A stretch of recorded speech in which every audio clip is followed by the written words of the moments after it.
Muy bien, buenos días jóvenes. Vamos a seguir con nuestros temas de estudio con el curso de biología. Así que empezamos esta semana a trabajar con el tema de las biomoléculas. ¿Por qué son tan importantes las biomoléculas? ¿O por qué les llamamos así? ¿Qué tan especiales son para que tengan o sean un tema tan importante dentro de la vida, dentro del curso de biología? Pues bueno, las moléculas de la vida o biomoléculas pues son compuestos orgánicos que contienen elementos de carbono y por lo menos un átomo de hidrógeno.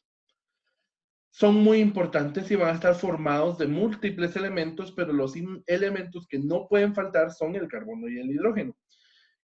Se les llama compuestos orgánicos porque en la antigüedad se recuerdan que había una corriente que decía que las sustancias orgánicas producían a los organismos vivos y las sustancias inorgánicas eran parte de los organismos no vivos o de los medios abióticos, que era la teoría de los vitalistas, expuesta por el señor Pasteur. Muy bien. Entonces, ¿qué vamos a hacer? Vamos a seguirles llamando orgánicos por esa característica, aun y cuando nosotros sabemos que nosotros podemos crear estos compuestos orgánicos en base a elementos abióticos o en base a elementos no vivos, porque podemos tomar estos elementos y fusionarlos de una manera química, una manera un tanto artificial, pero generando estos mismos compuestos. Pues bueno, los elementos químicos de la vida. Vamos a ver que cualquier elemento químico en realidad podría formar parte de las moléculas de la vida, pero que básicamente vamos a hablar de 12 elementos que son muy importantes dentro de la formación de estos compuestos químicos. El primero de todos ellos, pues, es el carbono, que es uno de los elementos principales, donde lo podemos encontrar en casi todo el planeta. Es uno de los elementos más abundantes que se encuentran dentro del planeta y por lo tanto, pues, es biodisponible para cualquier situación. El oxígeno, pues, que básicamente lo encontramos en el ambiente, que también es parte importante, aunque no es una parte indispensable, pero vamos a darnos cuenta que todos los elementos, todas las formas de vida contienen moléculas de oxígeno. El hidrógeno, que creo que todos sabemos que también es uno de los elementos abundantes, que lo podemos encontrar en varios estados, pero el más común es que lo encontremos en estado líquido unido a una molécula de oxígeno formando agua.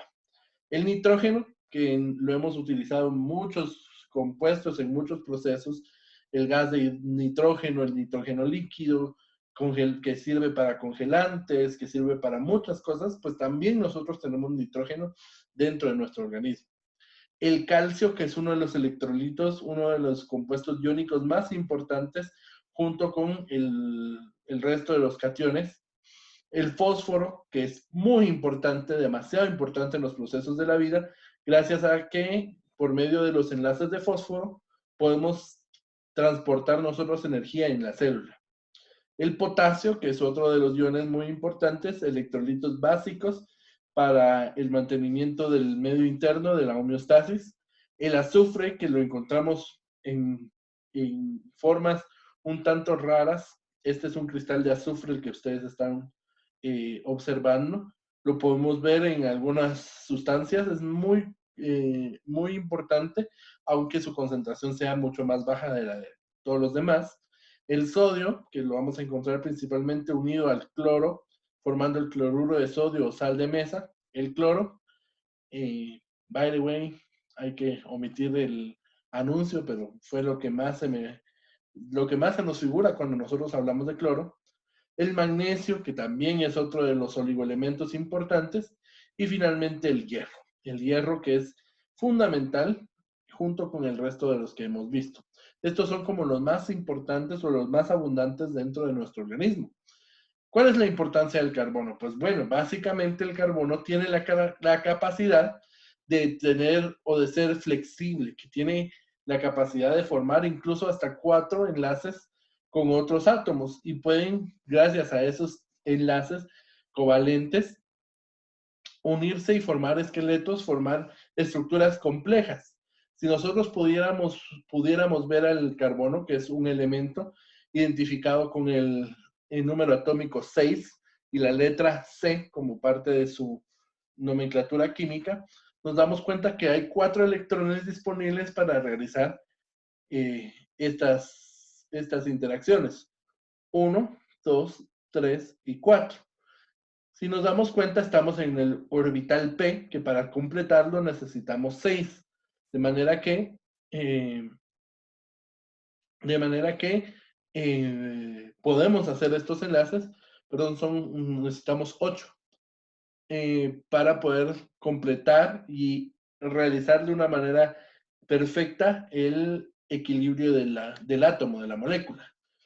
Y lo podemos ver representado básicamente en varias estructuras, pero vamos a darnos cuenta que su nivel atómico superior está incompleto, y en la estructura de Lewis lo representamos de esta forma, dándonos cuenta que cada uno de estos puntitos es uno de los electrones disponibles para realizar un enlace. De esta manera podemos generar compuestos tan simples como el metano, que es un carbono unido a 4 moléculas de hidrógeno, hasta compuestos mucho más complejos y mucho más ramificados. La composición atómica de los organismos representativos, nos vamos a dar cuenta que más o menos el cuerpo humano está formado un 19% por carbono, la alfalfa, que es un representante del reino vegetal, lo vamos a ver compuesto más o menos un 11.34% de carbono, y las bacterias un 12%, y el resto de los elementos. Más o menos estamos hablando de que son elementos casi equivalentes, que estamos hablando de que casi es la misma composición, a excepción del nitrógeno en el caso de la alfalfa. Pero casi todos tenemos la misma composición, 62% de oxígeno en el humano, 77% en la alfalfa y 73% en las bacterias. Fósforo tenemos 0.63% de la composición total del cuerpo humano, un 0.71% de la alfalfa y un 0.60% por las bacterias. Entonces, son importantes. El más abundante y el más importante definitivamente es el carbono, seguido por el hidrógeno y por el oxígeno, ¿verdad? Pues bueno, elementos que constituyen el cuerpo humano. Aquí vamos a hablar básicamente de los elementos más comunes. En el caso del oxígeno, pues el 65%, uno de los elementos más importantes, es necesario para la respiración celular, presente en todos los compuestos orgánicos, en lípidos, en proteínas, en carbohidratos. Va a ser parte de la molécula de agua. Recordemos que solo nosotros estamos formados por un 70% de agua, por lo tanto el oxígeno va a estar presente dentro de nuestra composición química. El carbono, que va a ser más o menos un 18%, va a formar parte del esqueleto de todas las moléculas orgánicas, gracias a esta capacidad de enlazarse a 4 moléculas más, de realizar 4 enlaces. El hidrógeno, que hablamos que más o menos un 10% de nuestro peso está dado por el hidrógeno, que está formando también, si no la mayoría, si no es que todos los compuestos orgánicos del cuerpo. El nitrógeno, que es más o menos un 3%, es parte de los componentes de las proteínas y los ácidos nucleicos, o sea, el material genético. El calcio, un 1.5%, componente estructural tanto de huesos y dientes, importantísimo para la contracción muscular, cardíaca, la conducción de impulsos nerviosos e incluso hasta para la coagulación sanguínea. El fósforo en un 1%, que va a ser componente de los ácidos nucleicos, es componente estructural importante del hueso, pero más importante todavía, es importante para la transferencia de energía en el cuerpo. El potasio, más o menos un 0.4%, es el principal ion positivo del interior celular, importante para el funcionamiento nervioso y para la contracción muscular. El azufre, que estamos hablando de más o menos un 0.3, es un componente muy importante de la mayoría de las proteínas. El sodio, un 0.2, que estamos hablando que es el principal catión positivo o ion positivo del líquido extracelular, importante para el mantenimiento del equilibrio hídrico y para la conducción de los impulsos nerviosos. El magnesio, importante para la sangre y tejidos del cuerpo, va a ser parte de muchas enzimas que van a catalizar reacciones químicas. El cloro, que es importantísimo también para el equilibrio hídrico. El hierro, pues no vamos a tener valores exagerados, pero sí cantidades que pueden ser trazadas, que se pueden detectar, que es importante para, para la fabricación de hemoglobina y mioglobina. Y el yodo, que también va a ser muy importante, también en cantidades traza, porque vamos a formar parte de las hormonas tiroideas. Otros elementos a los que les vamos a llamar oligoelementos van a estar presentes dentro del cuerpo humano, solo que en cantidades mucho más pequeñas, como en el caso del manganeso, del cobre, del zinc, del cobalto, del flúor, del molibdeno, del selenio e incluso otros elementos, solo que estos elementos no son cuantificables, no podemos determinar, no podemos hacer son tan pequeñas las cantidades que tenemos que no se pueden medir. Son no insignificantes, porque no son insignificantes, porque generan un papel importante dentro del cuerpo, pero son casi imposibles de poder medirse. Pues bueno, vamos a hablar nosotros ahora de los carbohidratos, que va a ser una de las primeras biomoléculas que vamos a estudiar por su importancia biológica, debido a que los carbohidratos, pues básicamente se les puede llamar hidratos de carbono, sacáridos, carbohidratos o azúcares. ¿Por qué? Porque la palabra sacárido viene del griego, y es una palabra griega que significa azúcar. Su fórmula básica es la siguiente: carbono, CH3. Por cada molécula de carbono tendremos 3 moléculas de hidrógeno, que van a estar complementándose para formar todo un esqueleto de carbono. Las moléculas más pequeñas de carbohidratos van a ser las triosas, que van a tener 3 moléculas de carbono y por lo tanto 9 moléculas de hidrógeno, porque por cada molécula de carbono tendremos 3 moléculas de hidrógeno. Muy bien. Vamos a dividir a las azúcares o a los carbohidratos en 3 grandes grupos: los monosacáridos, o también llamados azúcares simples; los oligosacáridos, o llamados carbohidratos de cadena corta; y los polisacáridos, que van a ser los carbohidratos complejos o de cadena larga. En el caso de los monosacáridos, pues como su nombre lo dice, mono, uno, son los carbohidratos simples y tienen como característica que se pueden diluir fácilmente en el agua, gracias a que sus enlaces, como son moléculas muy pequeñas, sus enlaces pueden romperse fácilmente. Los más comunes son los carbonos, son los carbohidratos formados por 5 carbonos, por un esqueleto de 5 carbonos, a los que les vamos a llamar pentosa, pen por 5, y a los carbohidratos de 6 carbonos, que les vamos a llamar hexosa, por su característica, hex significa 6. Las triosas, lo que les decía, tenemos 3 carbonos, y estos van a ser los más simples. Mientras que tenemos los monosacáridos también más comunes, como lo son la glucosa, que es como la molécula más común en el medio, que todos conocemos, la glucosa, la galactosa, y ustedes dirán cuál es la diferencia entre ellos. Aún diferencias muy poco perceptibles, como el cambio de la posición de los iones hidroxilo o de los grupos hidroxilo, van a hacer que cambie la estructura y la complejidad del elemento que estamos viendo e incluso cambia su nombre. Entonces tenemos a la galactosa, que es una forma cis de la glucosa, y la fructosa, que es una pentosa, un carbohidrato de 5 carbonos, que está presente en las frutas, por eso se llama fructosa. La galactosa tiene la característica de estar presente en muchos de los lácteos. Luego tenemos los oligosacáridos. La palabra oligo viene del griego, que significa pocos. Va a ser una cadena corta de monómeros de azúcar, o sea, de monosacáridos. Varios monosacáridos unidos en fila, gracias a que están unidos por enlaces covalentes. Estos van a ser, pues, como les digo, de cadenas cortas, no van a ser cadenas muy largas. Y algunos de los comunes son los disacáridos, que están compuestos por 2 monómeros de azúcar, o sea, por 2 monosacáridos. Por ejemplo, la maltosa, que está presente en la mayor parte de las bebidas fermentadas, va a estar compuesto por la unión de una glucosa con otra glucosa.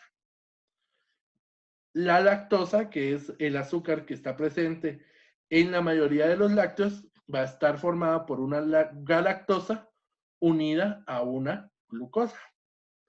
La sacarosa, que es también conocida como el azúcar de mesa, va a estar formada por la glucosa unida a una fructosa. Y finalmente, pues tenemos la celobiosa, que va a ser la unión de una glucosa con otra glucosa con característica de que el enlace va a ser un tanto diferente.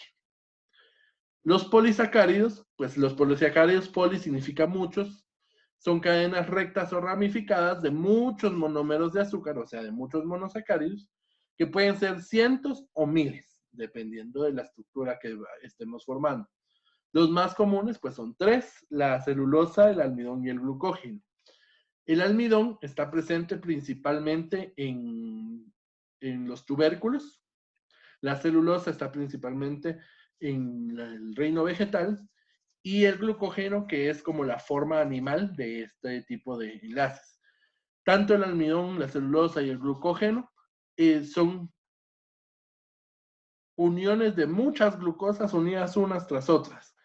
El almidón tiene una característica que va a formar estas cadenas, pero va a tener una forma de hélice, o sea, va a estar como enrollado. La celulosa son cadenas largas y el glucógeno son cadenas ramificadas, que van a estar unidas varias glucosas de diferente forma, haciendo como un árbol. Pues bueno, este es un resumen que tenemos de estas moléculas biológicas que son los carbohidratos, principalmente formados de carbono, hidrógeno y oxígeno. Tenemos sus subtipos principales, que va a estar formado por los monosacáridos, los disacáridos o oligosacáridos y los polisacáridos. Los monosacáridos son fuentes inmediatas junto con los disacáridos, fuentes de energía de la célula, y van a ser almacenes de energía en frutas, en los alimentos, y lo vamos a tener disponible en cualquier momento. Mientras que los polisacáridos vamos a encontrarnos principalmente el almidón como el almacén de energía en plantas, el glucógeno como almacén de energía en animales, y la celulosa, que lo vamos a encontrar como parte del material estructural de las plantas. Una frase muy importante que encontré en el libro, que precisamente uno de los libros de texto que estamos trabajando, y que resume el tema, que nos dice: los carbohidratos incluyen azúcares, la glucosa, entre otros, polisacáridos como la sacarosa, polisacáridos como el almidón, mientras que algunas células usan los carbohidratos como materiales estructurales, otros lo usan como paquetes de energía instantánea y otros como formas transportables o almacenables de energía. Los carbohidratos no solo son transporte de energía, los carbohidratos no solo son moléculas energéticas, sino que también van a tener funciones especiales estructurales, van a tener un papel muy importante en el sistema inmune, que ustedes en este caso pues no necesitan estudiar tan a fondo esto, pero biológicamente su función no se limita únicamente al paso de energía. Pues bueno, la siguiente semana vamos a seguir trabajando con biomoléculas, solo que va a ser el turno de las grasas, los lípidos. Seguimos trabajando la vida en la Tierra, la biología de estar y la biología básica. Y su tarea para esta semana va a ser la siguiente. 1, pues van a pasar el contenido de la clase al cuaderno. Y 2, van a investigar las fuentes alimenticias y orgánicas de los carbohidratos. ¿Dónde los podemos encontrar? ¿Dónde encontramos la glucosa? ¿Dónde encontramos la sacarosa? ¿Dónde encontramos la lactosa? ¿Dónde encontramos almidones? Para pues tener una referencia. Van a hacerlo en su cuaderno y van a enviar las fotos por la asignación de Edmodo. Dudas, preguntas, comentarios, los espero. en cualquiera de las plataformas digitales que hemos estado trabajando, en Control Total, Edmodo, WhatsApp o Messenger, para hacerme llegar sus dudas. Que tengan una feliz tarde. Por favor, quédense en su casa.